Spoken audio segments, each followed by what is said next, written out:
हिंदी में यूपीएससी की तैयारी से संबंधित प्रोग्राम्स को देखने के लिए सब्सक्राइब करें स्टडी IQ IAS हिंदी।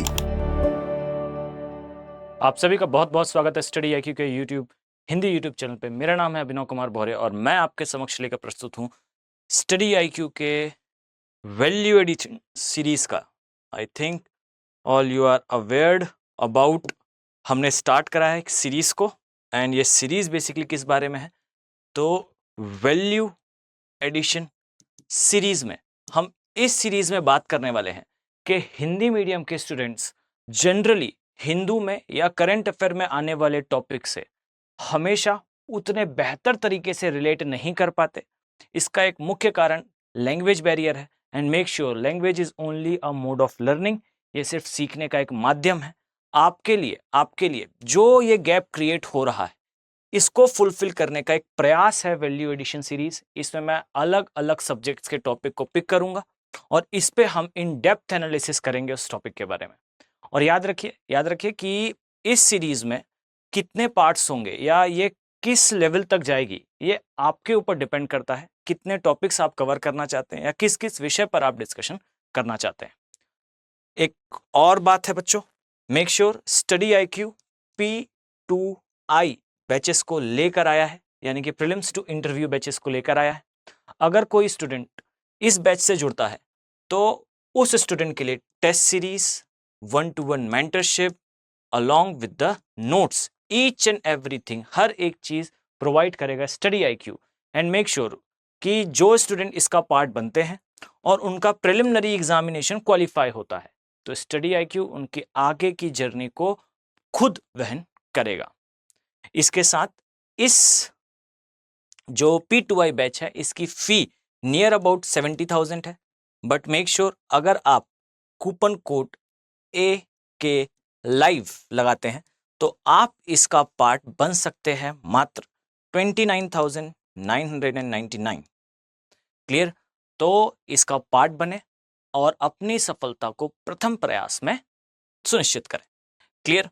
चलिए अब इसके साथ हम अपने टॉपिक पर वापस आते हैं। अगर मैं आपसे कहूं बच्चों कि इंडिया में कुछ ऐसे जीव या कुछ ऐसे रेयर एनिमल्स पाए जाते हैं जिनके बारे में आपने अन्य किसी क्षेत्र में शायद ही सुना होगा, जैसा कि आप ये पीछे देख पा रहे होंगे। अगर मैं आपसे कहूं कि भारत में मिलने वाला रेड पांडा, ये रेड पांडा का फोटो है, शायद अगर मैं आपसे इसका नाम ना बताऊं तो आप इसे कैट की या बिल्ली की कोई प्रजाति समझेंगे या मियर कैट समझेंगे। फाइन, बट वास्तविकता में ये बैर है, यानी कि भालू है। भालू की एक उपजाति होती है, उपवंश होता है जिसे जो है वो पांडा कहा जाता है। क्लियर? अगर मैं आपसे ये कहूं कि भारत में पांडा या फिर एशियाटिक लायन यानी कि एशियाई सिंह, या मैं आपसे कहूं भारत में चीते, आई थिंक आपने इसके बारे में सुना भी होगा, करंट अफेयर में भी रहा था कि भारत से जो चीते विलुप्त हो चुके थे उसे हमने वापस से रीइंट्रोड्यूस करा है, वापस भारत में लेकर आए हैं। ये हम नामीबिया से इन चीतों को भारत में इंट्रोड्यूस कर रहे हैं और इवेंचुअली हम इसे कर भी चुके हैं। अगर मैं आपसे ये कहूं कि वैज्ञानिकों का यह कहना है, साइंटिस्ट का यह कहना है और न्यूज में एन नंबर ऑफ टाइम ये आ चुका है कि शायद भारत में, हम परफेक्टली तो नहीं कह सकते बच्चों, बट शायद भारत में रेड पांडा, एशियाटिक लायन या चीता, इनका अंतिम चरण चल रहा है, यानी कि शायद ये जीव अब भारत से या अब इस पूरे एशियन क्षेत्र से समाप्त होने वाले हैं। क्या है इसका कारण और क्यों साइंटिस्ट का यह मत है, क्यों वैज्ञानिकों का यह पक्ष है कि जीव भारत से समाप्त हो जाएंगे, इसके बारे में इन डेप्थ एनालिसिस करेंगे हम। इसे करंट और कन्वेंशनल इन दोनों का एक कंप्लीट बूफे बनाकर हम इसे अपने नोट्स में मेंशन करेंगे। क्लियर?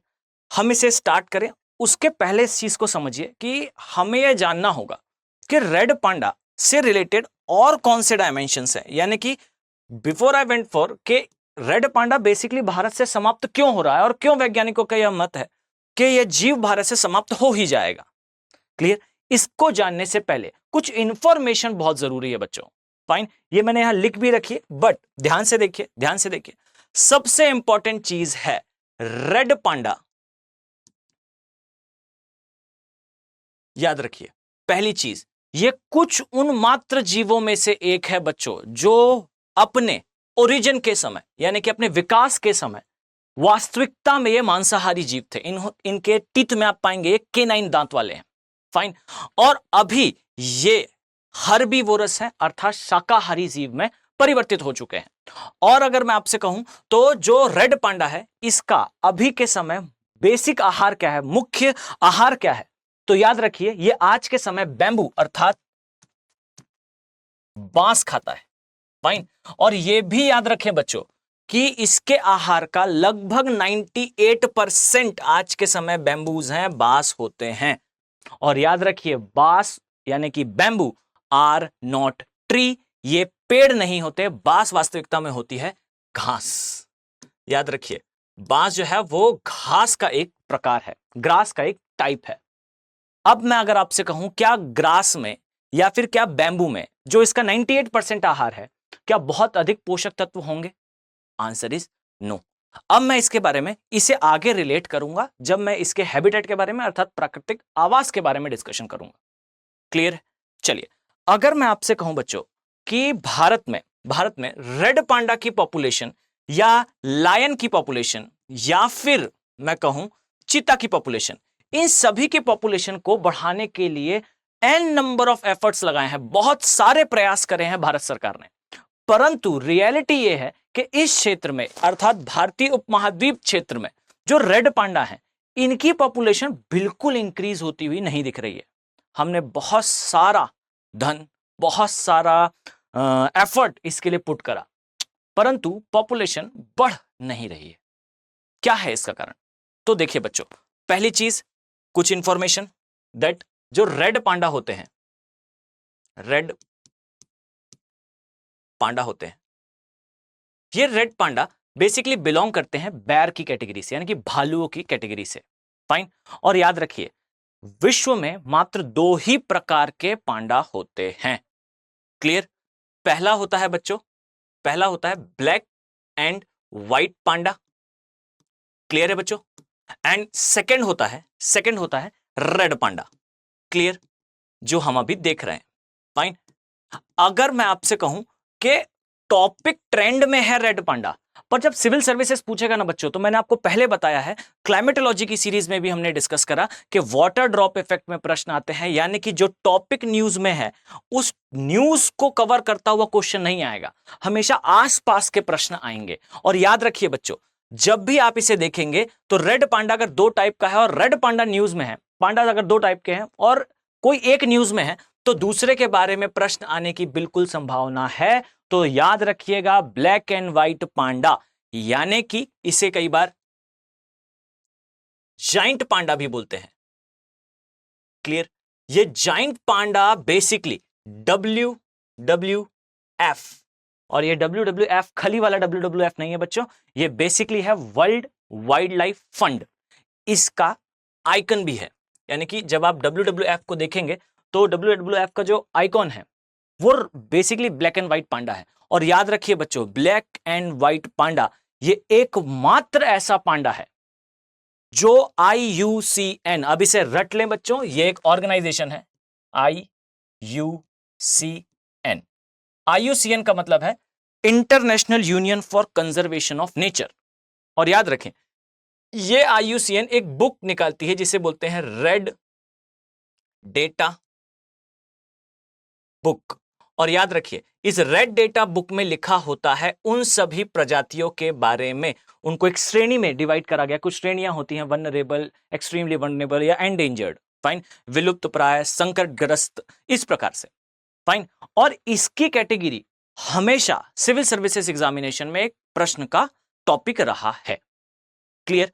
अब देखिए IUCN जो रेड डेटा बुक निकालता है इसमें क्रिटिकली एंडेंजर्ड हो चुका था, यानी कि लगभग विलुप्त प्राय हो चुका था ब्लैक एंड व्हाइट पांडा। और अब इंपॉर्टेंट इंफॉर्मेशन यह है कि जाइंट पांडा का कंजर्वेशन यानी कि इनका संरक्षण तथा संवर्धन के लिए WWF सामने आया था। और याद रखिए इसी WWF को स्पॉन्सर करा था बच्चों बेसिकली किसने?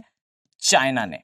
और याद रखिए चाइना के द्वारा प्रोवाइड करे गए धन से तथा WWF के एफर्ट से आज के समय जाइंट पांडा या ब्लैक एंड व्हाइट पांडा एक सामान्य कैटेगरी का एनिमल हो चुका है।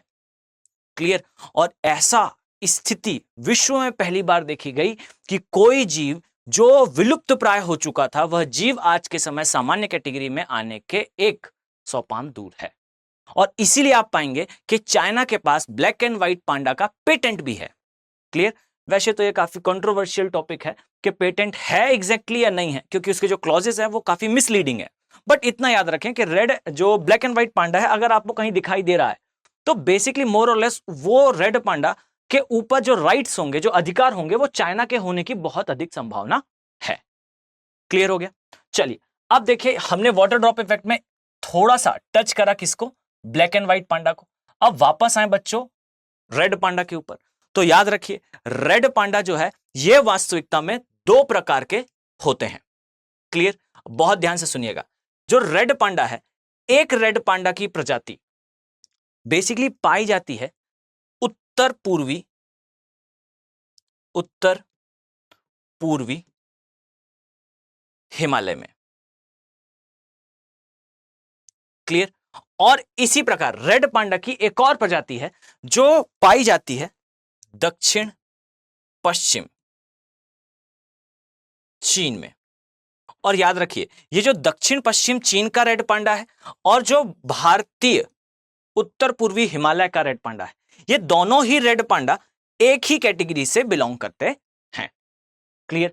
अब अगर मैं आपसे कहूं कि ये दोनों ही विलुप्त होने की कगार पर हैं बच्चों, तो याद रखिएगा इन दोनों ही परिस्थितियों में रीजन सेम है।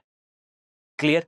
मतलब रेड पांडा की पॉपुलेशन कंटिन्यू गिर रही है, इसके पीछे जो कारण है वो दोनों के लिए कॉमन होगा। मेरा पॉइंट क्लियर है बच्चों। अब ध्यान से सुनिएगा, ध्यान से सुनिएगा। अगर मैं आपसे कहूं कि भारत हो चाहे चीन हो, यहां पर इसके खत्म होने के जो कारण हैं वो दो पार्ट में डिवाइडेड है। क्लियर। यानी कि पहला वो भाग है जहां पर, जस्ट अ सेकेंड, पहला वो भाग है जहां पे कुछ कन्वेंशनल आंसर्स हैं, जैसे यानी कि कुछ ऐसे कारण हैं जो बहुत सारे जीवों के लिए हो भी सकते हैं, जैसे कि प्राकृतिक आवास का जाना, यानी कि जिस एरिया में, जिस नेचुरल हैबिटेट में ये रहते हैं वो नेचुरल हैबिटेट ही समाप्त हो रहा है। एक कारण ये हो सकता है। शायद दूसरा कारण ये भी हो सकता है कि भारत में जो रेड पांडा है इसकी इलीगल हंटिंग हो रही हो या शिकार हो रहा हो। अब इस चीज को समझिएगा बच्चों कि रेड पांडा की इलीगल हंटिंग अर्थात गैर कानूनी रूप से रेड पांडा का शिकार, ये एक टॉपिक ऑफ डिस्कशन है, बिकॉज चाइना के लिए याद रखिएगा ट्रेडिशनल चाइनीज मेडिसिन TCM ये एक बहुत ही कंट्रोवर्शियल टॉपिक है बच्चों। फाइन। मतलब चाइना में जैसे इंडिया में आप पाएंगे आयुर्वेदा। फाइन। इंडिया का अपना जो ट्रेडिशनल मेडिसिन सेक्टर है, फाइन, इसे हम आयुर्वेदा बोलते हैं। ऐसे ही चाइना का भी है, सेम एज तिब्बत का भी है बच्चों, और सेम एज जो है वो मंगोलिया का भी है। अब याद रखिएगा जो चाइना का ट्रेडिशनल मेडिसिन है इसमें बच्चों आप पाएंगे कि बहुत सारे जीवों को उपयोग करा जाता है उपचार के लिए। बच्चों आपने गलत नहीं सुना है, मैं ये नहीं कह रहा हूं कि चाइना अपने मेडिसिन से जीवों का उपचार करता है, नो, जीवों का उपयोग करके मानवों का उपचार करता है। फाइन। अब यहां पर याद रखिएगा बच्चों, चाइना में जो टाइगर है यानी कि जो बाघ है,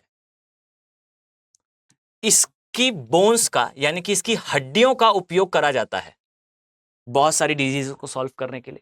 अब यहां टॉपिक ये नहीं है कि कौन सी डिजीज है, इसलिए मैं कवर नहीं कर रहा हूं। मैं आपको बहुत सारी जानकारी दे सकता हूं इसके बारे में, बट ये इसेंशियल नहीं है, ये जीएस का पार्ट नहीं है, इसलिए मैं इस पर डिस्कशन नहीं करूंगा। बट याद रखिए जैसे टाइगर की बोन्स का यूज होता है, इसी प्रकार स्नो लेपर्ड यानी कि हिम तेंदुए की मीट का यूज होता है किडनी डिजीजेस को ठीक करने के लिए। फाइन। और इसी क्रम में आप आएंगे तो याद रखिए जो रेड पांडा है, इसको मैं कट कर रहा हूं 2 मिनट, जो रेड पांडा है इसका भी उपयोग करते हैं चाइनीज ट्रेडिशनल मेडिसिन में। फाइन। और याद रखिए इसकी बोन्स भी यूज होती हैं, इसका मीट भी यूज होता है और बेसिकली इसका फर भी यूज होता है। अगर मैं आपको दिखाऊं तो ध्यान से देखिए कि आपको यहां पर ये जो रेड पांडा की टेल दिख रही है, इसकी पूंछ दिख रही है, याद रखिएगा कि इसकी जो पूंछ होती है काफी बड़ी होती है, बड़ी साइज में लंबी नहीं होती, मोटी होती है। और ये इस पूंछ का उपयोग ना तकिए की तरह करता है। जब ये सोता है तो अपना सिर जो है वो तकिए की तरह इस पे जो है वो यूज करता है। अब याद रखिए बच्चों कि इसकी पूंछ से आपको वेस्टर्न नेशंस में, पश्चिमी देशों में हैट बनती हुई या फिर जैकेट की कॉलर बनती हुई दिखती है। सोचिए कितना क्रूर है कि किसी जीव की हत्या करके फैशन और इसी से रिलेटेड चीजें बनाई जा रही हैं। क्लियर? अब ध्यान से समझिएगा कि चाइना की ट्रेडिशनल मेडिसिन में रेड पांडा का मीट, बोन और इसकी स्किन तो खैर मेडिसिन में यूज नहीं होती, फर जो है वो हैट या फिर कॉलर इन सबको बनाने में यूज होता है। ये भी रेड पांडा की जनसंख्या के गिरने का एक कारण है, बट बच्चों याद रखिए ये मुख्य कारण नहीं है। मुख्य कारण क्या है तो इसके बारे में हम अभी डिस्कशन करेंगे, बट हम डिस्कशन में जाएं उसके पहले इस चीज को देखें। याद रखिए कि मैंने यहां मेंशन कर रखा है, पांडा वास्तव में भालुओं की प्रजाति से बिलोंग करते हैं।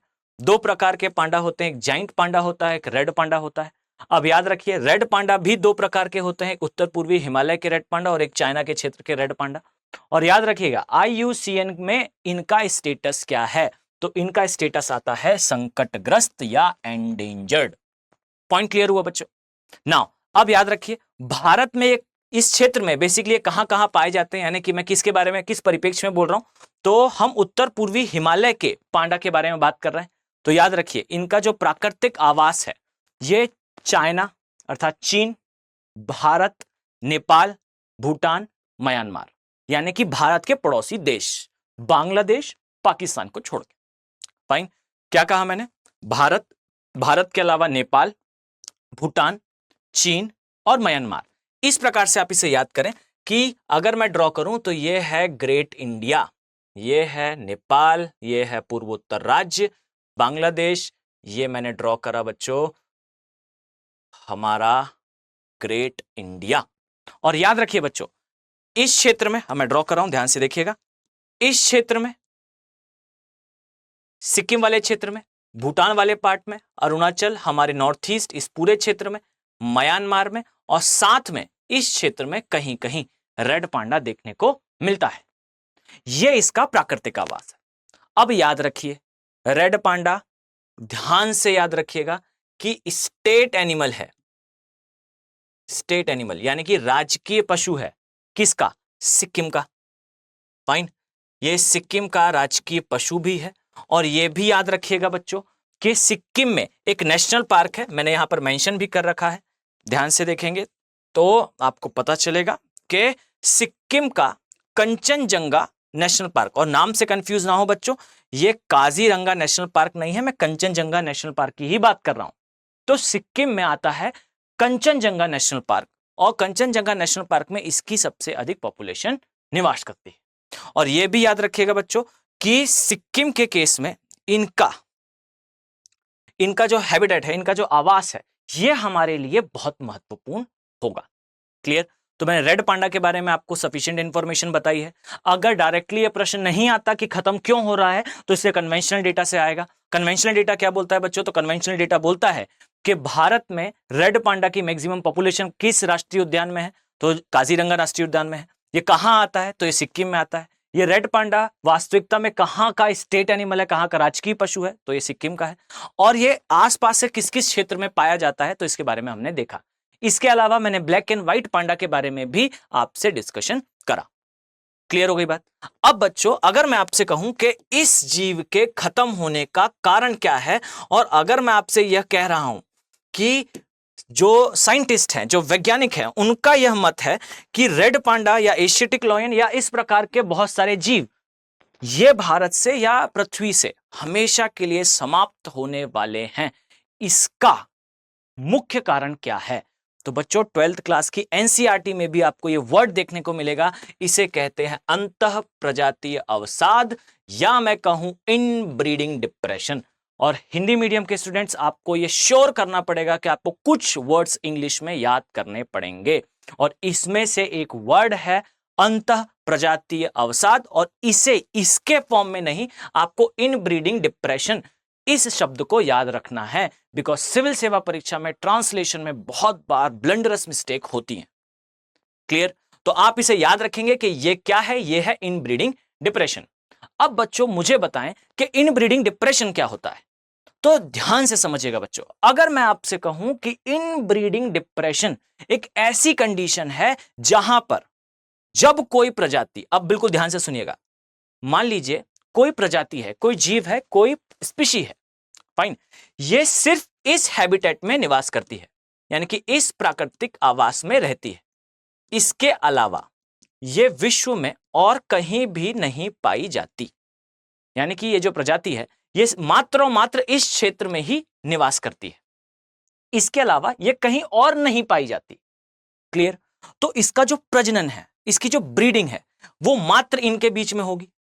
फाइन, अब ध्यान से समझिएगा, ये जो ब्रीडिंग होगी इसमें होगा क्या बच्चों? तो बहुत बेहतर तरीके से अगर आप समझें तो अगर मैं कहूं एक्स नाम का एक रेड पांडा है, इसके जो है वो 4 चाइल्ड हुए, फाइन, इसके 4 वाई नाम से चाइल्ड हुए। क्लियर? अब एक्स के जैसे बहुत सारे पांडा यहां होंगे, तो होगा ये कि मान लीजिए यहां पर ए नाम का एक पांडा है और इसके भी 4 चाइल्ड है, फाइन। अब इनके बीच में यहां पर सी सी सी सी, इनके वाई और सी के बीच में प्रजनन होगा, तब जो है इनकी संतति उत्पन्न होगी। यहां तक कहानी सही है, बट बच्चों अगर मैं आपसे कहूं कि इसी सीरीज को ऐसे आगे बढ़ाते हुए आप लेकर जाएं, तो आपको पता चलेगा कि जब किसी आवास में मात्र वो जीव उपस्थित हो, यानी कि उस आवास में उसी जीव की उपस्थिति हो और उस जीव की उपस्थिति एक्स इस नाम के आवास के अलावा विश्व में कहीं पर और ना हो, यानी कि रेड पांडा के केस में रेड पांडा सिर्फ और सिर्फ उत्तर पूर्वी हिमालयी क्षेत्रों में यहां तक लिमिटेड है। अब चूंकि ये यहां तक लिमिटेड है, बाहर से कोई रेड पांडा आएगा नहीं, और इसी क्षेत्र में जब ये मल्टीपल टाइम ब्रीडिंग करेंगे, मल्टीपल टाइम प्रजनन करेंगे, तो होगा ये बच्चों के समय के अनुसार धीरे धीरे करके जो रेड पांडा है वो आपस में ही ब्रीडिंग अपनी संतति के बीच में करती हुई देखेंगे। यानी कि अगर मैं आपसे कहता हूं कि एक्स के चाइल्ड मान लीजिए वाई, फिर सी, फिर डी, इसी प्रकार से ए के चाइल्ड बी, सी, एफ, अब इसी प्रकार से ये अलग अलग श्रेणियां चल रही हैं। परंतु बच्चों जब किसी क्षेत्र में बाहर से कोई जीव आएगा ही नहीं, तो जो आनुवांशिकी एक्स की है, ए की है, डी की है, ये धीरे धीरे करके एक सी होने लगेगी, बिकॉज इनके बीच में प्रजनन होगा। और जब इन जीवों के बीच में प्रजनन होगा बच्चों, तो एक समय ऐसा आएगा जहां पर सारे जीवों की आनुवांशिकी गुणधर्म यानी कि जेनेटिक कैरेक्टरिस्टिक्स ये एक जैसी हो जाएंगी। क्लियर? जैसा आपने सुना होगा कि समाज में एक बना हुआ रूल है, एक रेगुलेशन है कि कभी भी सेम पेरेंट्स के चाइल्ड में, यानी कि एक ही माता पिता के जो बच्चे होंगे, इनमें कभी शादी नहीं हो सकती। बच्चों इसका रीजन क्या है? आप अपनी सिस्टर से, अपने ब्रदर से शादी नहीं कर सकते। इसका रीजन क्या है? इसका रीजन है कि आप सभी के, आप दोनों के पेरेंट्स कॉमन है, यानी कि जो डीएनए, जो आरएनए आपके पेरेंट्स का है वही आप दोनों का है। और जब ये आप दोनों का डीएनए है तो ये कॉमन डीएनए है बच्चों, और जब इनके बीच में ब्रीडिंग होगी तो इस कंडीशन में जो ऑफस्प्रिंग आएंगे, यानी कि जो संतति आएगी, उस संतति के अंदर कोई भी जेनेटिक मॉडिफिकेशन अर्थात आनुवांशिकी विकास नहीं होगा। क्लियर? और जब आनुवांशिकी विकास नहीं होगा बच्चों, तो याद रखिएगा क्या होगा? तो उस समय जो संतति होगी वो पर्यावरणीय घटकों के लिए, एनवायरमेंटल कंडीशंस के लिए बहुत सुभेद्य हो जाएगी, वनरेबल हो जाएगी। और होगा ये कि कोई भी सामान्य सी डिजीज जो शायद एक नॉर्मल इंसान को उतनी अधिक प्रभावित ना करे, लेकिन उस संतति को बहुत जल्दी प्रभावित कर देगी, और उसकी जीवन प्रत्याशा या मैं कहूं लाइफ एक्सपेक्टेंसी ये कम हो जाएगी, उसकी मृत्यु जल्दी हो जाएगी। क्लियर? यानी कि जेनेटिक मॉडिफिकेशन, आनुवांशिकी विकास सबसे ज्यादा जरूरी है। अगर आप चाहते हैं कि आनुवांशिकी विकास सबसे ज्यादा हो तो जेनेटिक मॉडिफिकेशन जरूरी है। और मॉडिफिकेशन कब होगा बच्चों? जब बहुत दूर दूर अलग अलग प्राकृतिक निवास में रहने वाले जीवों के बीच में ब्रीडिंग हो। और जब इनके बीच में ब्रीडिंग होगी तो मान लीजिए एक जीव है यहां पर, इसका प्राकृतिक निवास बिल्कुल अलग है, वाय नाम का एक और जीव है, ये भी दोनों की प्रजाति कॉमन है लेकिन ये रहते अलग अलग आवास में है। जब अलग अलग आवास में रहेंगे तो इनके जो जेनेटिक्स हैं ये भी डिफरेंस होंगे। और इनमें जो डिफरेंस है, जब ये आपस में ब्रीड करेंगे तो एक्स के अंदर के गुणधर्म और वाई के अंदर के गुणधर्म मिलकर ए नाम का एक जीव बनाएंगे। और इस जीव के अंदर एक्स और वाई दोनों के गुणधर्म होंगे जो ज्यादा जेनेटिकली मॉडिफाई होगा। क्लियर? बट रेड पांडा के साथ हो यह रहा है कि जब वो एक ही क्षेत्र में निवास करता है बच्चों, तो याद रखिए मल्टीपल टाइम ब्रीडिंग से जेनेटिक मॉडिफिकेशन यानी कि बार बार एक ही क्षेत्र में प्रजनन से उनके अंदर आनुवांशिकी उद्विकास खत्म हो चुका है।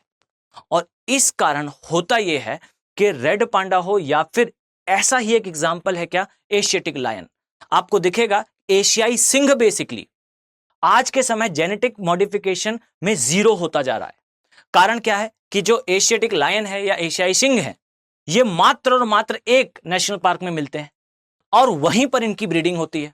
और वहीं पर ब्रीडिंग होने से ये आपस में, हमारी मजबूरी है कि आपस में इनके सिबलिंग्स में भी जो है वो ब्रीडिंग हो जाती है। अब ब्रीडिंग होगी तो जेनेटिक मॉडिफिकेशन नहीं होगा, और जेनेटिक मॉडिफिकेशन नहीं होगा तो बच्चों जीवन प्रत्याशा या लाइफ एक्सपेक्टेंसी ये कम होगी। क्लियर? अब प्रॉब्लम यह है कि रेड पांडा जो लिमिटेड क्षेत्र में निवास करता है ये मल्टीपल टाइम एक ही क्षेत्र में रहने से ब्रीडिंग करने पर मॉडिफिकेशन नहीं ला पा रहा है। और मॉडिफिकेशन नहीं लाएगा कोई जीव तो बच्चों एक थ्योरी है जिसे बोलते हैं सर्वाइवल ऑफ फिटेस्ट, यानी कि वही जीव प्रकृति में निवास करेंगे जिन जीवों के अंदर मॉडिफिकेशंस हो रहे हैं।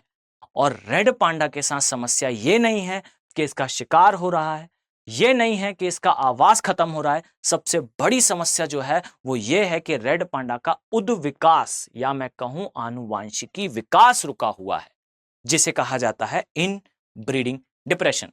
और यही इन ब्रीडिंग डिप्रेशन, आई थिंक आप सभी ने सुना होगा कि नामीबिया से हमने जो चीते लाए हैं उनको लाने की जरूरत क्यों पड़ी। तो जनरली लोग ये बात करते हैं कि भारत के अंदर चीते समाप्त हो गए थे, मुगल काल में इनका बहुत ज्यादा शिकार हुआ था। तो याद रखिए बच्चों, मुगल काल में शिकार बहुत ज्यादा हुआ था, बट इस मुगल कालीन शिकार ने खत्म नहीं कर दिया था चीते को। याद रखिए चीते की जनसंख्या भारत में समाप्त हुई थी, उसका भी एक बड़ा कारण था कि चीते एक निश्चित क्षेत्र तक सीमित रह गए थे और बार बार वहां ब्रीडिंग होने से उनके अंदर जेनेटिक मॉडिफिकेशन नहीं हुए और उनकी समाप्ति हो गई। क्लियर हुआ? तो याद रखिए रेड पांडा, एशियाई लायन या फिर हम कहें एशियाई चीते, इन सभी के साथ कॉमन प्रॉब्लम थी इन ब्रीडिंग डिप्रेशन की, अंतः प्रजनन अवसाद। क्लियर? अब बच्चों मुझे एक प्रश्न का उत्तर दें, अगर मैं आपसे कहूं कि भारत हो या विश्व हो, कहीं पर भी किसी जीव में अगर इनब्रीडिंग डिप्रेशन है, अंतः प्रजनन अवसाद है, तो इस समस्या का बच्चों समाधान क्या है? तो बच्चों इसका एकमात्र समाधान है कि इस क्षेत्र से रेड पांडा को निकालो और निकालने के बाद किसी और आवास में रखो। अब उस आवास के अनुसार रेड पांडा के अंदर जो आनुवांशिक परिवर्तन आएंगे, तो हमारे पास एक रेड पांडा इधर रखा हुआ है, दूसरा रेड पांडा इधर विकसित होगा। अब इन दोनों रेड पांडा को आपस में प्रजनन कराया जाए, इनके बीच में ब्रीडिंग हो। अब जब इनके बीच में ब्रीडिंग होगी तो जो ऑफस्प्रिंग आएगा, तब जो संतति आएगी वो आनुवांशिक रूप से स्ट्रॉन्गर होगी। क्लियर? और बस इसी के लिए भारत सरकार लेकर आई एक प्रोग्राम, एंड मेक श्योर ये प्रोग्राम था सिंगलीला नेशनल पार्क अर्थात सिंगलीला राष्ट्रीय उद्यान में हम रेड पांडा को रिहैबिलिटेट करें, अर्थात पुनर्वास कार्यक्रम चलाया जाए। अब यहां पर करंट का टॉपिक हो गया क्या कि भारत सरकार ने सिंगलीला नेशनल पार्क में रेड पांडा को इंट्रोड्यूस करा है। क्लियर बच्चों? अब ध्यान से समझिएगा, कि प्रश्न यहां तक सीमित कभी नहीं होगा। सिविल सर्विसेज इतने जल्दी आपको नहीं छोड़ने वाला बच्चों। फाइन, यानी कि वो सीधा प्रश्न पूछ ले कि सिंगलीला नेशनल पार्क कहां है, या फिर वो सीधा प्रश्न पूछ ले आपसे कि बच्चों बताओ कि किस नेशनल पार्क में या किस राष्ट्रीय उद्यान में इसे इंट्रोड्यूस करा गया है, तो बच्चों फिर सिविल सर्विसेज बहुत इजी एग्जाम नहीं हो जाएगा, बहुत सारे विद्यार्थी से क्वालिफाई करेंगे। बट प्रश्न ऐसे नहीं पूछेगा, वो प्रश्न पूछेगा बताइए वो कौन सी ऐसी चोटी है जो जहरीले पौधों की चोटी कही जाती है, पीक ऑफ पॉइजनस प्लांट कही जाती है। या फिर वो आपसे प्रश्न पूछेगा कि कोबरा लिली नामक प्रजाति कहां पाई जाती है। अब आप समझेंगे कि आपने पूरा सिलेबस घोट कर पी लिया, परंतु ये कोबरा लिली कहीं नहीं आया। तो बच्चों मैंने बताया आपको कि ये है क्या, ये है वाटर ड्रॉप इफेक्ट। तो बच्चों समझिएगा इस चीज को कि वास्तविकता में रेड पांडा को जिस सिंगलीला नेशनल पार्क में, जस्ट अ सेकेंड मैं आपको दिखाता हूं, जिस सिंगलीला नेशनल पार्क में इसे रिहैबिलिटेट करा गया है उससे रिलेटेड ये प्रश्न है। क्या है यह प्रश्न, तो ध्यान से समझिएगा। याद रखिए पहली इंफॉर्मेशन, सिंगलीला नेशनल पार्क पश्चिम बंगाल में आता है, पश्चिम बंगाल के दार्जिलिंग जिले में होता है। और याद रखिएगा ये जो सिंगलीला हिल्स हैं या सिंगलीला की पहाड़ियां हैं, ये पहाड़ियां वास्तविकता में भारत के तथा नेपाल के बीच जो सीमा है इस पर स्थित है। और यह भी याद रखिएगा कि सिक्किम हिमालय को यह दार्जिलिंग के हिमालय से अलग करती है। यानी कि पहला पॉइंट यह है कि ये वेस्ट बंगाल में आता है, दार्जिलिंग हिमालय में आता है, भारत और नेपाल की सीमा बनाता है, तथा दार्जिलिंग हिमालय तथा सिक्किम हिमालय इनको अलग करता है। और याद रखिए इस सिंगलीला नेशनल पार्क या सिंगलीला की पहाड़ियों की उच्चतम चोटी है संदकफू चोटी, और यह चोटी को कहा जाता है जहरीले पौधों वाली चोटी। और इसे क्यों कहा जाता है जहरीले पौधों वाली चोटी, तो याद रखिएगा यहां पर मिलता है एक पॉइजनस प्लांट जिसे कहा जाता है कोबरा लिली। क्लियर। और यह भी याद रखिएगा मैंने यहां मेंशन नहीं करा है, लेकिन जो सिंगलीला की उच्चतम चोटी है वो वेस्ट बंगाल की भी उच्चतम, यहां पर लिखा भी हुआ है बच्चों, वेस्ट बंगाल की उच्चतम चोटी भी है। तो प्रश्न वो घुमाकर पूछेगा। फाइन, यानी कि कोबरा लिली कहां मिलती है या फिर वेस्ट बंगाल की उच्चतम चोटी क्या है, इस प्रकार के प्रश्न। क्लियर। अब यह याद रखिएगा कि यह जो राष्ट्रीय उद्यान है इसी में इंट्रोड्यूस करने का उद्देश्य क्या था, तो बहुत ध्यान से समझिएगा। अब मैं इसे इंटरलिंक करता हूं मेरे शुरुआत में कहे हुए स्टेटमेंट से कि क्या कारण है बच्चों कि भारत में जो रेड पांडा है इसकी जनसंख्या गिरी, और गिरने के बाद हमने इसे इसके आवास और इसके आहार के साथ क्यों कनेक्ट कराया।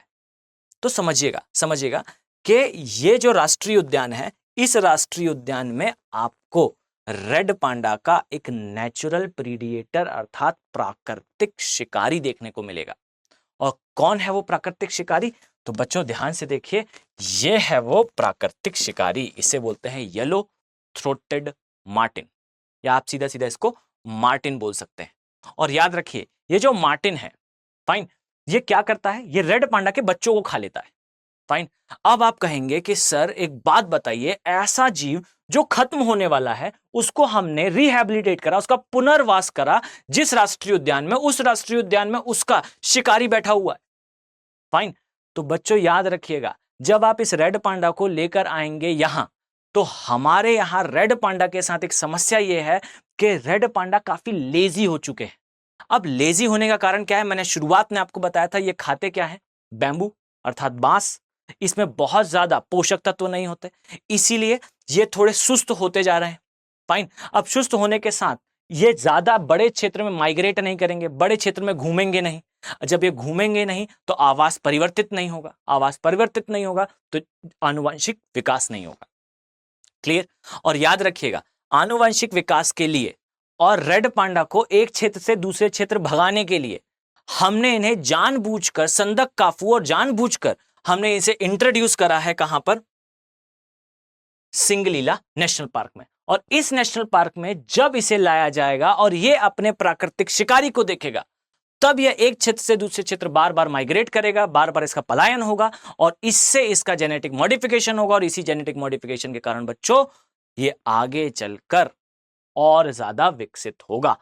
यानी कि सिंह लीला में रहने वाले रेड पांडा का बाद में हम प्रजनन कराएंगे अदर क्षेत्र के रेड पांडा के साथ, और इस प्रकार का प्रजनन जो है इनके अंदर जेनेटिक मॉडिफिकेशन यानी कि आनुवंशिकी उद्विकास को प्रेरित करेगा। पॉइंट क्लियर हुआ? फाइन। तो इस प्रकार से आप पाएंगे कि भारत के अंदर रेड पांडा की एक पूरी हिस्ट्री, ज्योग्राफी और इकोनॉमी है। क्लियर? अब नेक्स्ट चीज मैं आपको बताऊं तो मेन कारण क्या है, मेन हमारा मुद्दा यह है कि हमें चाहिए है रेड पांडा या किसी भी जीव के अंदर genetic modification. Just a second, हमारे लिए सबसे महत्वपूर्ण यह बात है कि हम चाहते हैं कि हर जीव का और रेड पांडा का खासकर उद्विकास हो और इस ब्रीडिंग या इस डिप्रेशन से पांडा बाहर आए। क्लियर? तो एक कार्यक्रम जो भारत सरकार ने चलाया है सिंह लीला में, इसे इंट्रोड्यूस करके, यह एक बहुत बेहतर प्रयास है। आप इसके अलावा और भी चीजें सुझा सकते हैं, जैसे आप कह सकते हैं कि इनका जो प्राकृतिक आवास है, प्राकृतिक आवास है, इसका भी संरक्षण करा जाए। और याद रखिएगा, प्राकृतिक आवास को बचाने से रेड पांडा के पास ऑप्शन होंगे एक से दूसरे क्षेत्र घूमने के या एक से दूसरे क्षेत्र पलायन करने के। क्लियर? इसके अलावा आप और भी सुझाव दे सकते हैं, जैसे भारत सरकार को जो है एनिमल्स के प्रोटेक्शन के लिए बहुत सारे लॉज बनाने चाहिए जिससे इनका जो है शिकार बंद करा जा सके। क्लियर हो गया पॉइंट? तो बच्चों, ये था भारत के अंदर रेड पांडा की पूरी हिस्ट्री। अब हम नेक्स्ट क्लास में नेक्स्ट टॉपिक के साथ कंटिन्यू करेंगे। मैं उम्मीद करता हूं कि आपको ये सीरीज पसंद आ रही होगी, आपको आपके कंटेंट में एनरिचमेंट आता हुआ दिखेगा। अगर आप इसे फॉलो करते हैं तो मैं अलग अलग सब्जेक्ट के अलग अलग टॉपिक्स को लेकर आपके सामने प्रस्तुत होता रहूंगा। चलिए मिलते हैं इसी प्रकार के टॉपिक्स के साथ नेक्स्ट वीडियो में। Have a very nice day. Thank you. Hindi में यूपीएससी की तैयारी से संबंधित प्रोग्राम्स को देखने के लिए सब्सक्राइब करें स्टडी IQ IAS हिंदी।